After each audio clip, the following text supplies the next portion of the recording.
여러분 안녕하십니까? 인터넷 강의 7번째 시간을 여러분들과 함께 이제 가져보도록 하겠습니다. 오늘 강의는 매우 중요합니다. 여러분들이 이제 다음 시간부터는 여러분들이 이제 책을 읽고 네 권의 책을 이제 각각 분량을 나누어 쓸 것입니다. 그를 이제 함께 나누고요. 그 독서 토론이 끝나고 나서는 이제 설교적인 여러분들의 착상과 예제들을 이제 준비하셔서 또 그것도 함께 좀 시간이 되는 데까지 좀 나누어 보려고 하는데요. 설교적 착상과 예제들을 어떻게 할 것인가 하는 것들에 대해서 제가 지난 시간에 지난번에 말씀을 드렸습니다마는 아직도 좀 힘들어 하시는 분들이 있고 전혀 이해가 안 간다라고 말씀하시는 페이퍼에 대해서요 있어서 독서 토론은 여러분이 읽은 분량을 요약하면 되는 것이지만 이 두 번째 페이퍼는 이제 여러분들의 창작이 필요하겠고요. 여러분들의 논의들이 개별적인 착상들이 있어야 되니까 잘 좀 들어주시기를 바랍니다. 지금 예상으로는 다시 한번 좀 이야기하면 12주에서 14주 가량의 이제 여러분들의 각각의 설교문들을 좀 함께 나누는 시간들을 가져보려고 합니다. 선지서 가운데 특별히 제가 선택한 것은 이사야서라 그랬죠. 이사야서 어느 장이나 뭐 절이나 여러분들이 선정을 하시는데 선정할 때의 기준은 설교를 할 수 있는 하나의 문학적 안위를 결정하는 것, 그것이 몇 개의 절이 될 수도 있고 한 장 전체가 될 수도 있고 아니면 한 장 이상으로 확대될 수도 있다고 말씀을 드렸습니다. 건강하고 학문적인 주석들을 통하여 문학적 문단을 결정할 수 있다. 이런 말씀을 드렸고요. 그 분량은 설교 착상, 전체적인 큰 아웃라인, 이따가 제가 예를 다시 보여드릴게요. 뒤에서. 그래서 오늘 좀 그런 설교적 전체적인 스케치, 호세아서를 주축으로 설교적 예제를 한 2개 정도 제가 들어드리는 것으로 여러분들이 이제 어떻게 제 페이퍼를 할 것인지 이런 문제들을 말끔하게 제가 깔끔하게 해결해 드리도록 그렇게 하겠습니다.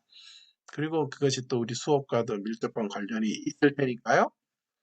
그래서 설교 착상 한 페이지 남짓, 그 다음에 그것에 근거한 설교문들을 한 4-5페이지 가량 이렇게 하시면 되겠습니다. 죄송합니다. 무슨 업데이트. 자, 제출 기간은 여러분들의 4권의 독서 토론이 끝나는 시점이 될 텐데요. 그게 언제 끝날지 다시 추후에 제출 기간들을 우리가 공지사항을 통해서 우리 조교 선생님께서 여러분들에게 알려드리도록 하겠습니다. 본문을 잘 이사야서 본문을 정해 놓으시고요. 준비하시면 되겠고, 제가 이사야서와 관련해서도 한 번 더 이사야에 대하여 논의도 좀 하고 거기 안에서 제 설교 예제도 좀 드리도록 그렇게 하겠습니다. 구비되어져야 되는 전체적인 개요를 좀 제시하는 게 첫 번째일 것이고요. 두 번째로는 이제 설교 착상을 한 페이지 정도 하는 것이고, 그 다음에 그것에 근거해서 이제 설교문을 이제 만드는 것인데요. 이게 다 전혀 떨어지는 것이 아니고요. 설교문을 만들기 위해서 이런 과정들이 다 필요한 것이고요. 하나로 줄을 서는 것이다 라고 하는 것을 제가 예로 보여드릴게요. 전체적으로 아웃라인은 설교를 여러분이 어떻게 쓰셨는지를 일목요연하게 그냥 보여주는 거예요. 새로운 걸 하는 게 아니고요. 저는 다른 걸 하는 게 아니고 설교문에서 다루었던 것들을 이제 가지고 하는 것이죠. 제목이 반드시 있어야 되겠고요. 뭐 본문이 있어야 될 것 같고요. 중심 주제를 여러분들이 이제 설교를 어떻게 했는지 중심점을 말하는 것이고 중심 목적, 간략한 아웃라인을 이제 서론, 본론, 결론의 순서로 하는 것이 되겠습니다. 예를 제가 보여드릴 테니까 그다음에 설교의 착상들이 이제 구체적으로 어떤 이제 관역을 맞추려고 했는지 여러분의 설교가 맞추려는 관역이 있을 거라고요. 어떤 내용을 어떤 목적을 향해서 이제 화를 쏠 것인지 이런 것들에 대한 착상을 말씀 여러분이 적으면 될 것 같습니다. 그래서 어떤 초점을 두고 어떤 방향으로 전개할 것인지 특별히 설교의 목표에 창념해서 타겟팅을 하는 것이죠. 본문에 이제 본인 설교에 대한 본인의 의도를 이런 착상을 갖고 이런 의도를 가지고 제가 설교를 만들었다라고 하는 것을 이야기하고 그것이 이제 설교문에서 그대로 드러나야 되겠죠. 그래서 세 번째로는 그 설교문에 근거한 설교문들의 착상이 오늘 2개 정도 제가 말씀을 드리겠다 이런 말씀을 약속을 드리고요. 제가 두 번째, 세 번째 강의에서는 이 대목에 대하여 여러분들과 함께 이제 심도 깊은 논의를 하겠습니다. 특별히 오늘 제가 예로 들려고 하는 본문은 호세아 본문인데요. 지난 시간에도 제가 호세아 본문을 들었고 오늘 그 지난 시간의 것을 더 요약해서 제가 하나 또 한 가지 예로 또 말씀을 좀 드리고 새로운 예도 하나 들어드리도록 하겠습니다. 일단은 호세아서의 전체적인 스케치를 좀 이 시간에 먼저 하고 그 근거 하에서 호세아 각각의 본문을 제가 다 그럼 여러분은 이것을 가지고 이사야 본문을 이제 염두에 두고 이사야서를 또 이사야는 어떤 책인지를 연구하시고 그것에 근거해서 한 본문을 선정하신 후에 그것들을 제가 지금 나누어 드리는 절차를 따라서 강의에 가는 아니 그런 페이퍼를 작성하는 이런 순서들 그렇게 어렵지 않아요. 사실 생각보다 지금 여러분이 강의만 들으니까 어휴 그렇게 생각이 들지만 결코 어려운 것이 아니고 충분히 할 수 있는 것이다. 성적보다 중요한 건 이것을 배우는 것이니까요. 성적은 주님께 맡기고 또 저에게 맡기시고요. 제가 여러분들이 한 것 이상으로 좋은 이런 대접을 해드릴 테니까요. 여러분은 편안한 마음으로 설교를 배워야 되지 않겠습니까? 좋은 설교자가 되어야 되지 않겠습니까? 그래서 그런 자세로 임해 주시면 될 것 같습니다. 먼저 호세아서에 대한 전체적인 스케치를 좀 해볼 필요가 있는데, 아, 이제 호세아서에 관심이 많죠, 우리가. 그래서 여러 이제 논의들을 섞어서 할 수도 있겠지만, 그래도 좀 제일 잘 요약이 됐다고 생각하는 책이 기민석 교수의 제가 이제 이 책을 사실은 부교재로 쓰려고 했는데 여러분이 아무도 구입한 사람이 없고 해서 그냥 이 안에서 녹이도록 하겠습니다. 예언서 강의 103에서 131쪽을 좀 요약하면서 중간중간에 제 이제 개인적 견해도 좀 말씀드리고 하겠습니다. 자, 들어가는 말은 호세아의 삶은 어땠냐라고 하는 것인데요. 호세아서를 좀 한번 스케치를 해볼게요. 통상적으로 호세아는 사랑의 선지자라고 이렇게 되어 있지요. 이러한 호세아서 혹은 호세아에 대한 평가는 옳아요. 그가 제가 지난번에도 말했지만 하나님의 사랑에 붙들려서 고멜과 같은 여성을 또 음란한 자녀들을 끌어안고 걸어가고 있지요. 사랑이 없으면 불가능해요. 그리고 특별히 하나님과의 수직적인 관계에서의 사랑에 붙들리는 것이 절대적이었다라고 하는 것만은 이런 측면에서 본다면 사랑이에요. 그러나 또 이러한 이해로만은 충분하지 않아요. 호세아서를 여러분이 잘 눈여겨보시면 그저 하나님의 사랑이 아주 소프트하고 아이스크림처럼 그렇게 달콤한 모습으로만 나타나지를 않습니다. 호세아 안에서는 마치 아모스서와 같은, 어쩌면 아모스보다도 더 무섭고 잔혹한 예언들을, 북이스라엘의 심판에 대한 예언들을 말하고 있단 말이에요.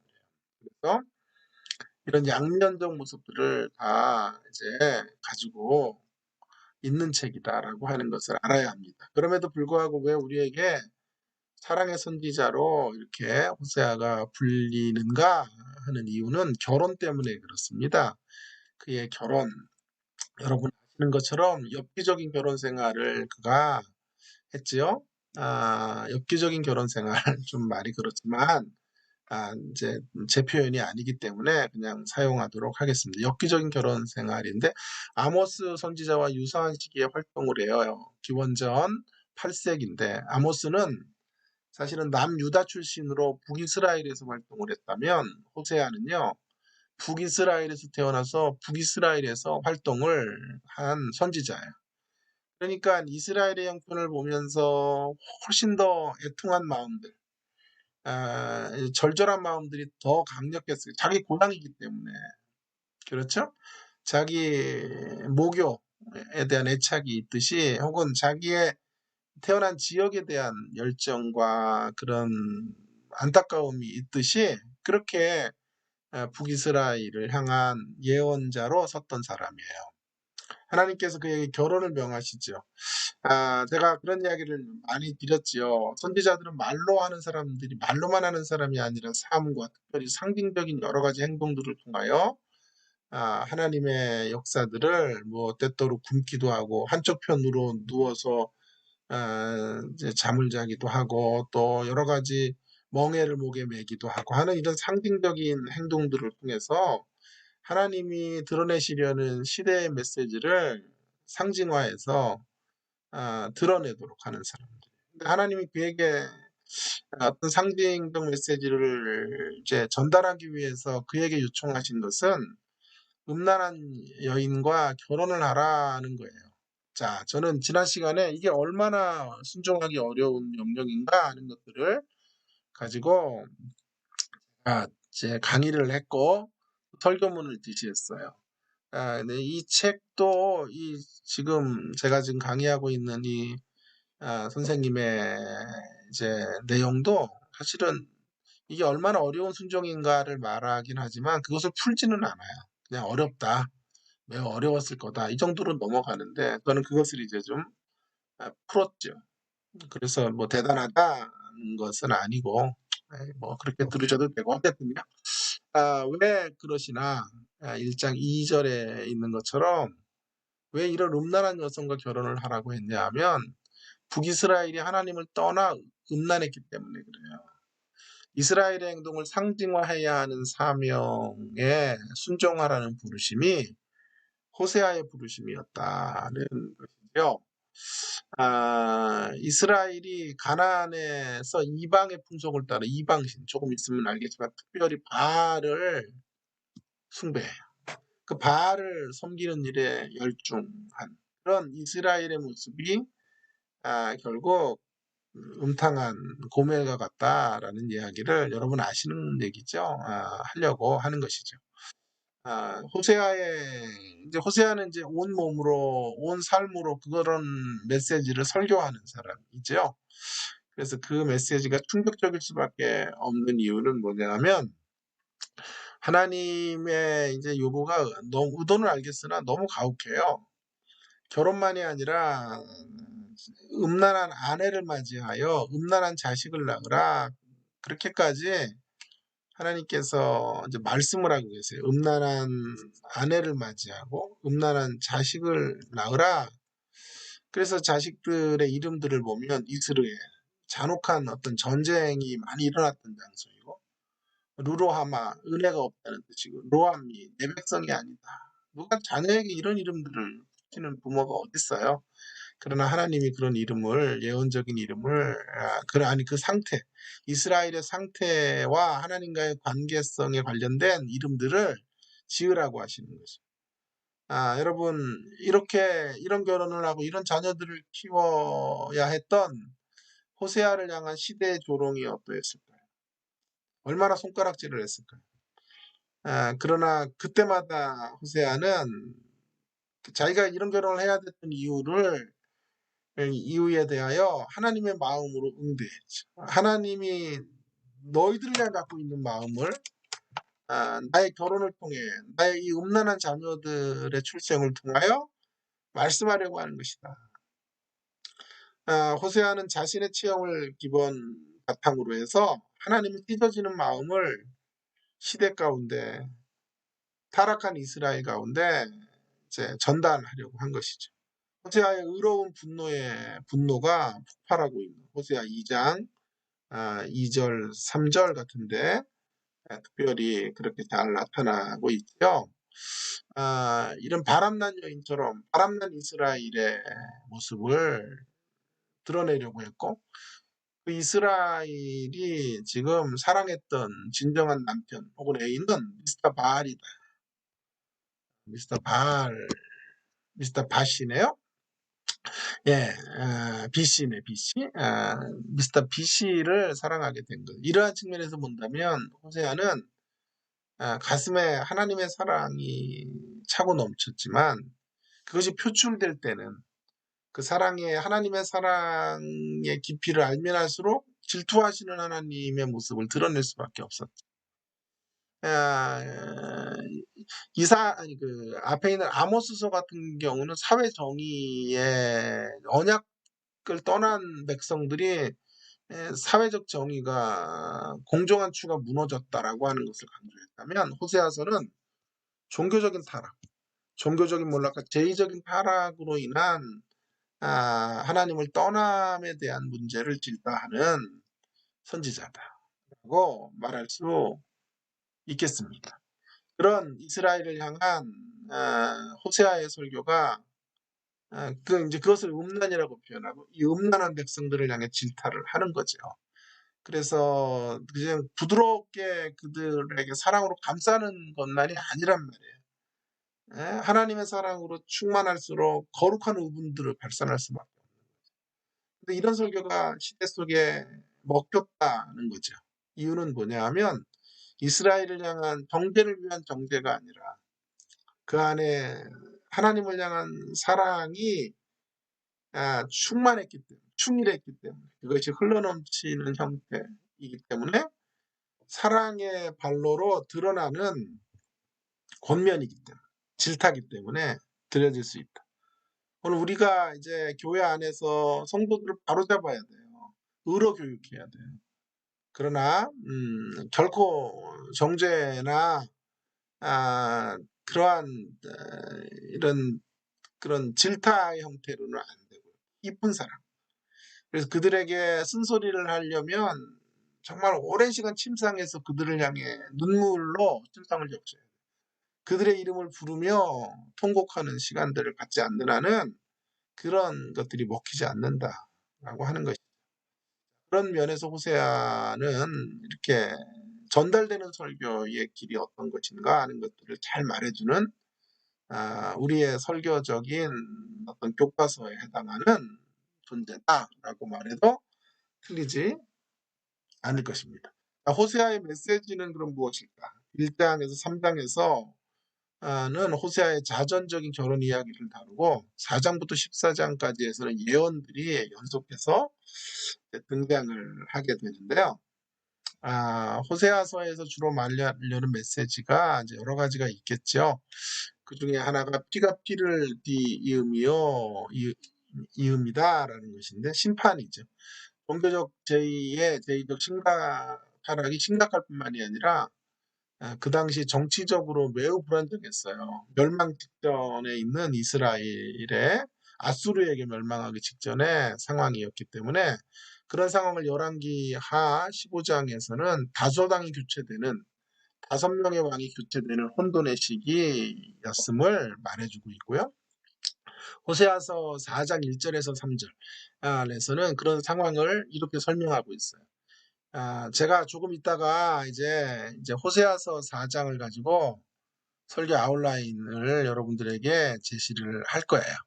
자, 그래서 이 구절을 잘 읽어 두시면 지금 좋을 것 같은데, 이스라엘아 여호와의 말씀을 들으라. 이 땅 거민과 논쟁하시나니 이 땅에는 진실도 없고 인애도 없고 하나님을 아는 지식도 없고 오직 저주와 속임과 살인과 도적질과 가늠뿐이라. 포악하여 피가 피를 뒤이음이라. 그러므로 이 땅에 슬퍼하며 거기 사는 자와 들짐승과 공중에 나는 새가 다 쇠잔할 것이요 바다의 고기도 없어지리라. 여기 중요한 건 피가 피를 이음이다라는 것은 암살극이 계속해서 다섯 왕이 서로 암살을 하며 왕들을 갈아치우는 일들이 이루어지게 될 것을 의미하는 것이죠. 나라가 이 지경이니 모든 생명체가 쇠잔하게 되는 것은 당연한 결과라고 말할 수 있겠어요. 그래서 하나님은 이스라엘을 고발하시고 법정에 끌고 고발하듯 말씀하시며 내 백성이 나무에게 묻고 그 막대기는 그들에게 고하니. 그러니까 우상숭배예요. 우상숭배 때문에 이렇게 된 거예요. 그들이 음란한 마음에 미혹되어 하나님을 버리고 음행했다라고 그들을 고발해요. 여기서 강조하는 이스라엘의 타락은 정치적인 타락인데 그 정치적인 타락의 밑바닥은 종교적인 영역의 실패. 겉으로는 정치적인 타락으로 나타나지만 그 밑바닥에는 종교적인 타락이 근원이 되었다라고 하는 것이고 그런 모습의 이스라엘을 향해서 하나님이 그들의 남편이었고 아내가 바로 고멜과 같은 이스라엘이었음을 강렬하게 드러내려고 했던 거죠.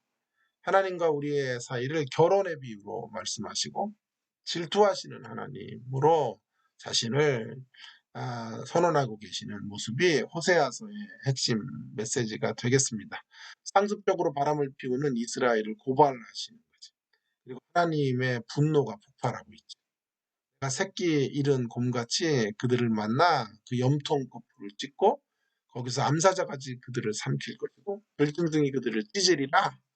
너희를 다 아, 멸망의 자리로 내가 이끌어 갈 것이다 라고 말씀하시는 거죠. 그렇다면 왜 이스라엘은 이렇게 바알을 섬겼을까요? 물론 이제 여러분 주의해야 될 건 뭐냐 하면 바알을 그냥 하나님 버리고 바알로 간 건 아니에요. 이스라엘은 한 번도 하나님 버린 적이 없어요. 하나님이 1등 신이었고 바알을 2등 정도로 놓은 거죠. 하나님은 유일하신 하나님이셔야 되는데 유일신으로 하나님을 섬긴 게 아니에요. 1등 신 정도로 하고 2등은 바알 정도가 된 거예요. 왜 그러냐 하면 이제 호세아는 그 이유가 있어요. 바알에게 열광했던 호세아서에서 그 이유를 이제 어떻게 말씀하냐 하면 이들이 이제 가나안 땅에 들어가면서 유목 생활을 종지부를 찍어요. 농경 생활을 하게 돼요. 근데 농경 생활을 지배하는 신은 어떤 신이냐 하면 우리가 그동안 알았던 이스라엘이 그동안 알았던 어떤 민족신 혹은 전쟁에 능하신 신으로 이제 광야길에서 그들을 이끄셨죠. 정탐기에는 또 다른 신이 필요했던 거죠. 비를 주관하고 농사의 풍년을 만들어주는 신. 그런데 이제 가나안 사람들은 바로 그런 신들을 섬기는 거죠. 그게 바알이죠. 그게 바알의 열공. 그 바알을 이제 그 유혹에 넘어간 거예요. 하나님은 하나님으로 존재하되 하나님보다 조금 열등하지만 그러나 꼭 필요한 신이 바알신이 돼요. 첫 번째 유혹은 먹고 살고 보자는 거예요. 하나님은 전쟁의 신이니까 하나님은 전쟁할 때 좀 도와주시고 농경 생활은 아, 이제 좀 가나안의 신이 필요하다. 그래서 바알을 받아. 또 하나는 불교. 먹고 사는 것만이 아니라 바알을 섬기는 재단에서는 늘 성적인 유희와 쾌락과 특혜들이 벌어졌다고. 성적인 쾌락을 함께 누리는 것. 이스라엘은 하나님을 어떻게 배신하죠? 이렇게 바알을 섬기는 것 정도를 넘어서 그들은 더 나아가요. 어디로 갑니까? 종교적 혼합주의 같은 것을. 바알만이 아니라 아세라나 몰레크 같은 신들을 이제 세트로 종합 세트로 섬기는 그들의 매력에 빠져 여러 신들을 두고 여전히 하나님을 섬기고 이러한 모습으로 가게 되는 거죠. 그래서 하나님은 그들을 끝내 아수르의 손에 넘기실 수밖에 없었어요. 그러나 이제 전부는 아니에요. 하나님은 거기서 끝내시는 게 아니라 희망의 선언과 함께 그들에게 희망을 선포하시고 그들로 하여금 일어설 수 있는 길들을 궁극적으로는 말씀합니다.